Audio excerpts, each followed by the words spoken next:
So we've just been outside for the practical segment of the Game Like Training certification, and in that segment, Eric was active with the attendees in two ways.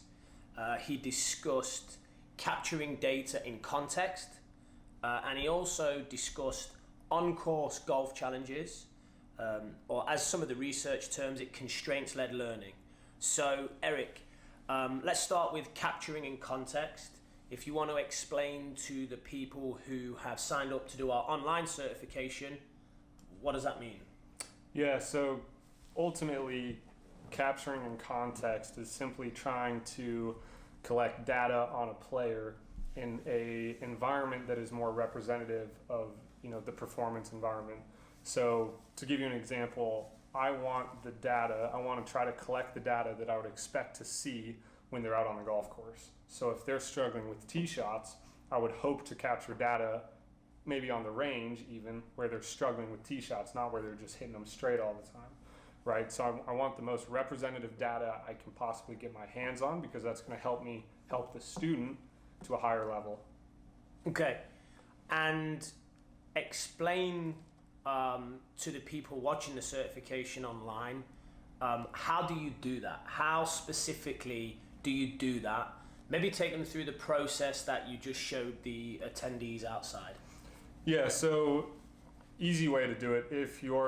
So we use a K-Motion, so the K-Coach 3D system, Capto putting for putting analysis, and then Flight Scope for launch monitor, ball flight stuff, as well as body track.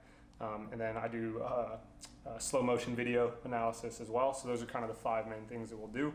So with a new student, if I'm trying to capture, say, all 5 areas of their game, I might have an area on the range set up for the 3D, an area on the range set up for body track, an area set up for the flight scope, and then some sort of putting situation as well. So, the example we did today, PGA Tour putt, so 3 feet, 6 feet, 9 feet, 12 feet. And the way the student would go through it is they'd hit one shot on the range to a target, and that station might be the K-Motion station where I'm capturing an iron shot. And then they have to go to another station and they hit a pitch shot, and then they go to the putting green and they hit their 3-foot putt, and then they come back and now they hit from another location, they're going to hit driver, and that's where I captured the flight scope data. And then they go back to the putting green, they hit the 6-foot putt, they come back, then they hit another iron shot, and I get the body track data. And while they're going through this, I'm in control of when I'm capturing the data, and I'm also in control of when I'm capturing video. So the student doesn't have the opportunity to basically manipulate their swing to try to make it look pretty, right? Because that's often a thing that we hear from instructors is, how do you get a student when they first come to you? They're nervous. They're trying to look good because you are a professional, so they want to look good. People don't like looking bad. So oftentimes when they first come to you for their first lesson or whatever, you're going to see the 12 different swing thoughts going on in their head that they just read in Golf Digest magazine. So in creating that environment and having them, forcing them to engage in the task at hand, you are going to be getting more representative data than you would if they were just hitting 10 balls to the same target and you were capturing ball flight data, 3D data, and video data all at the same time. And when you set up a testing environment in this way and capture the data in this environment, does it tend to have an impact on how that student then practices when they leave? I think it gives them an insight into what to expect when they come and they start to realize whether they know what we do or not. There's always a conversation in the beginning of why we're doing it this way. So that helps them understand kind of what to expect as they're going through it. And then when they leave, I think they do leave with a better understanding of, okay, this is why they're having me or capturing data this way. Maybe I should practice this way. Whether that's a conversation that you have time for in the first lesson or not, I would definitely say players do leave with a better understanding simply of, okay, if they want to capture data this way because they want to see truly representative performance data, right, that you would expect to see on the golf course, then maybe I should practice this way as well, because it's only going to help me see my tendencies more that I would see if I was out on the golf course. And what have you noticed about the data that this more contextualized environment, an environment with more spacing, more variability, more challenge and outcomes, because ultimately they're playing multiple games, multiple tests, multiple tasks, and moving around. What have you noticed about the data that you're getting back? Yeah, it kind of depends on the skill level of the player, right? But ultimately what you start to find is when you kind of go through that initial interview process with the player that most coaches are, pretty good at, I would say. Whether you're looking at their stats, or hopefully they have stats. If they don't, then you're looking for their feedback. But if they say my tendency with driver is this, my tendency with irons is this, my tendency with putting is this, you oftentimes start to see that tendencies, or those tendencies arise when you put them into that environment. Whereas sometimes you get the player in front of you who says, man, I always slice my driver, and they hit 5 balls perfectly straight in a row. So you tend to see the tendencies come out more. Awesome. When you do that. And then with the players at a less skilled level, you tend to see, from a data standpoint, a bigger standard deviation within the data. So the consistency of the movement, if you will, or the margin of error within a movement tends to be greater than with a more skilled performer. Awesome. And we've actually seen K-Motion implement some of this in their K-Vest, right? Yes, and they have their new, relatively new assessment that you put players through, where it is, I believe it's 6 iron, it might be a 7 iron, but you go 6 iron driver, 6 iron driver, and you alternate 5 shots with each. So they're on the right track in a lot of ways, with at least getting players to switch clubs. And then the report it generates, it does tell you the standard deviations and things like that. So last question.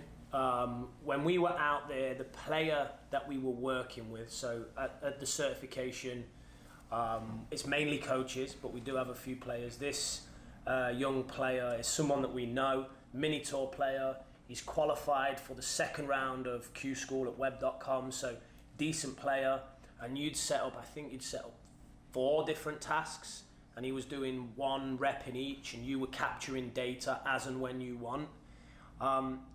I think for me, who used to play off maybe 3-4 handicap, a lot worse now, or even for the average club member, would that be the same, or would that be too much? Would you somehow dial it down? And if you would, let's take the average 15-18 handicapper, maybe the lady member who's come to lessons for the first time, that might scare her. How would you adapt this? Because it was quite an elite player that you did it with outside. How would you adapt it for the average club golfer? Yeah, so that's a good point. Obviously, if you are working under, even if it's time constraints, right, that's a big issue golf pros have. You might only have 45 minutes, 30 minutes, or an hour with a player. So in this hour, how do you put them through this assessment? The one we did is obviously a much longer assessment for a better player. So if you were working with kind of your average golfer, the assessment would change, and it again would change mostly on the interview process. If their goals, their immediate goals are, and again, hopefully you have stats, but if you don't, if their immediate goals are improving driver and improving wedge play, then those would be the 2 areas that I would test. And then if after we kind of worked on those areas, developed those areas, then the test might change. Hey, now I really need to work on putting and irons. Then the test would change and we'd do it again. So I wouldn't necessarily test all areas of their game. So the amount of games going on around the range and the putting green and the practice facility would become smaller. So there'd be less variability in that respect. Yeah. The amount of spacing would go down. So Awesome. Instead of them hitting just 1 shot in game 1 and 1 shot in game 2, they might hit 2 to 3 shots in game 1. So if it's, like for this example, if it's driver, they might hit 3 tee shots, but I only capture the middle swing or even the last swing, right? And then they go and they do, I think we said wedge play, so then they'd go and they'd play something like finesse fairway wedges or distance wedges, depending on which area they're looking for. And they'd hit 3 shots from there. We'd capture proximities, we'd capture some ball flight data, and then they'd go back and continue to go through that. Got you. Awesome. So ultimately, a bit like we said in the presentation, the challenge point can be dictated by how much space and how much variability you've got. So when you're capturing data on a good player, you want higher challenge, that's more relevant to them. When you're capturing data on the average player, lower challenge, so lower the spacing and lower the variability. Yeah, and all those things, you know, they don't work independently of each other. Absolutely. Like if you increase spacing, you've automatically increased challenge, Yeah, right? And even if they're still hitting 3 balls from each game, the challenge level's still higher, right? Because you've now increased spacing. So all these things kind of slide, they all move together, they're not independent of each other. which again, if you attended the certification or if you are watching the certification online, you get a copy of our new book, How to Take Golf Practice, How to Take Your Range Game to the Course, and you produce templates for this very situation in that book. Yeah, and I'll touch briefly on those. They're very easy to use. We give some examples, but please understand that they are just templates. It's more of a framework for coaches or players to work within. Yep. To understand that, you know, whatever, if you're training to learn or training to perform, this is a great way to structure your practice. And this is where you insert drills. This is where you insert something performance related, and you know how to change spacing, variability, and challenge within the circuit you create.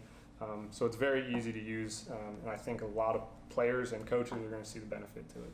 Perfect. So benefits are there for coaches who can start to set up this game-like or this interleaved environment to capture 2D video, 3D data, and any other form of data that you want to analyze your players' movements, but definite benefits to capturing in context. One last question, would you say there are benefits to not capturing in context?